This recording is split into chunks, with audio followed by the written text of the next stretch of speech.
ஓம் சக்தி. ஈரோடு மாவட்டம் Palani Goundanpalayam main road வீதியைச் சார்ந்த ஜெயப்பிரியா கோபி தம்பதிகள் திருமணமாகி 6 ஆண்டுகள் குழந்தை பேர் இல்லாமல் நம்ம சேலத்து மகமாயை தேடி வந்து அமாவாசை அன்று கும்பப்படையில் பிரசாதம் வாங்கி சாப்பிட்டு அதே மாதமே கருவை தக்க வச்சு அழகான ஆண் குழந்தையை ஈண்டெடுத்து அம்மனுக்கு தேங்காய் பழம் பூ மாலை சாத்திட்டு உங்கள் முன்னாடி சாட்சியாக நின்றுட்டுருக்காங்க. இந்த குழந்தை அங்கத்தில் கழுபிணி இல்லாமல் உடல் ஆரோக்கியத்தோடு வளர்ந்து நம்ம சேலத்து மகமாய் எப்படி பேரும் புகழுமாக இருக்காங்களோ அதே போல் கல்வியில் சிறந்து விளங்கி அவங்க குடும்பத்தை கட்டி காத்து கரைச்சதை நான் வேண்டிக்கிறேன்.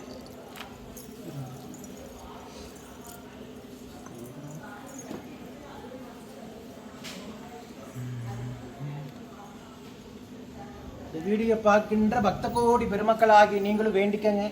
6 ஆண்டு காலம் இவங்க இருந்த கடும் தவ வாழ்க்கைக்கு முதல் மாதமே மனமிறங்கி அழகான மழலை செல்வத்தை நம்ம சேலத்து மகமாய் உயிருள்ள வரைக்கும் மறக்க முடியாத பிள்ளை செல்வத்தை அள்ளி கொடுத்து அவங்க குடும்பத்துக்கு அற்புதங்களையும் அதிசயம் நிகழ்த்தியிருக்காங்க. ஓம் சக்தி பராசக்தி.